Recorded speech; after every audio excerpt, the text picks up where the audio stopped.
तो hello dear student, क्या हाल चाल है आप सभी के। उम्मीद करते हैं आप लोग बहुत अच्छे होंगे। तो चलिए आज एक कॉन्सेप्ट पे बात करने जा रहे हैं, फैक्टोरियल कॉन्सेप्ट पे। अब फैक्टोरियल जो है ना, फैक्टोरियल क्या होता है, फैक्टोरियल का वैल्यू कैसे निकलता है, 1 फैक्टोरियल क्या होता है, 0 फैक्टोरियल का वैल्यू 1 होता है, तो 0 फैक्टोरियल का वैल्यू 1 ही क्यों होता है, इन सभी कॉन्सेप्ट पे आज चलिए बात करते हैं आपसे। ज़रा देखिएगा आप यहाँ, तो आइए लिखते हैं फैक्टोरियल।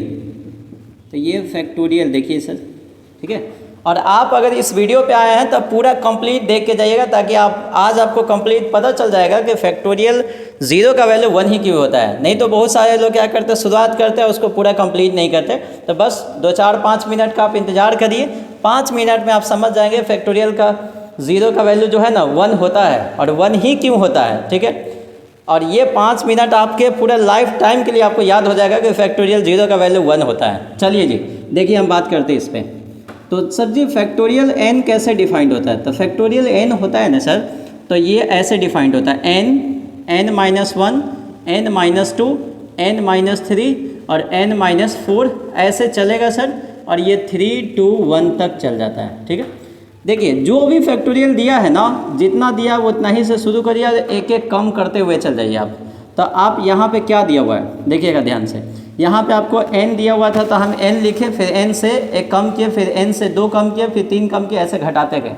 चलिए 5 फैक्टोरियल अगर आपसे कोई पूछता है तब 5 फैक्टोरियल को कैसे लिखेगा, 5 × 4 × 3 × 2 × 1। देखिए कम करते चले गए। अगर मान लीजिए सर आपसे कोई 4 फैक्टोरियल पूछ रहा है तो इसको लिखेगा 4 × 3 × 2 × 1। अगर मान लीजिए कोई आपसे पूछ रहा है 3 फैक्टोरियल का वैल्यू क्या होगा, तो 3 × 2 × 1, ठीक है। अब फिर आपसे पूछ रहा है 2 फैक्टोरियल का वैल्यू, तो ये हो जाएगा 2 × 1। फिर आपसे कुछ पूछ रहा है कि 1 फैक्टोरियल का वैल्यू कोई पूछ रहा है, तो ये 1 हो जाएगा, ठीक है। और 0 फैक्टोरियल का वैल्यू ये भी 1 ही होता है। और यही तो आज हमको जानना है कि सर 0 फैक्टोरियल का वैल्यू 1 होता है तो क्यों होता है। आइए हम ज़रा इसको प्रूफ करते हैं, और कितना मज़ेदार प्रूफ है ज़रा देखिएगा ध्यान से। पहले यहाँ देखिएगा, यहाँ कि आप सोचिए ना सर कि ये 5 फैक्टोरियल है, 5 फैक्टोरियल से ये 4 फैक्टोरियल कब बना होगा, ये तब बना होगा जब इसमें हम 5 से भाग दिए होंगे। 5 से भाग दे दिए तो देखिए, अगर आप इसमें 5 से भाग दे दीजिएगा तो 5 से 5 कट जाएगा, 4, 3, 2, 1 बचेगा। देखिए यही है। तो 4 फैक्टोरियल से 3 फैक्टोरियल कब बनेगा, जब आप इसमें 4 से भाग दे दीजिए। 4 से अगर भाग दे दीजिएगा तो ये हो जाएगा 3 × 2 × 1। और फिर ये 3 फैक्टोरियल से 2 फैक्टोरियल कब बनेगा, जब इसमें किससे भाग दीजिए, 2 से भाग दे दीजिए, सॉरी 2 नहीं 3 से भाग दे दीजिए, ठीक है, 3 से भाग दे दीजिए। अब सोचिए कि 2 फैक्टोरियल से ये 1 फैक्टोरियल कब बनेगा, जब इसमें 2 से भाग दे दीजिए, क्योंकि यहाँ 2 से 2 कट जाएगा तो क्या बचेगा, 1। अब सोचिए ये 1 फैक्टोरियल तक हम लोग पहुँच गए। अब 1 से जब यहाँ इस 1 फैक्टोरियल 0 फैक्टोरियल का वैल्यू 1 है, लेकिन ये 1 ही क्यों आया, ज़रा देखिएगा। यहाँ 5 से भाग दिए, फिर 4 से भाग दिए, फिर 3 से भाग दिए, और फिर 2 से भाग दिए, और इस वाले 1 में हम भाग देंगे किससे, 1 से देंगे। तो अगर 1 में 1 से भाग दीजिएगा तो क्या आएगा, 1 ही आएगा। तो इसीलिए 0 फैक्टोरियल का वैल्यू जो होता है वो क्या होता है, 1 होता है।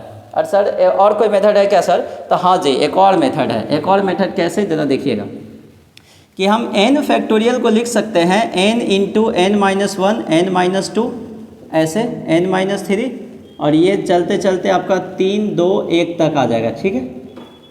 अब ज़रा देखिए इसी n फैक्टोरियल को हम ऐसा भी लिख सकते हैं, ध्यान से देखिएगा कि यहाँ पे लिखते हैं n फैक्टोरियल, इसको लिख सकते हैं n, और इधर से इधर तक जो है ना उसको भी हम बोल सकते हैं n -1 से लगातार गुना है, तो इसको बोल सकते हैं n -1 का फैक्टोरियल, ठीक है।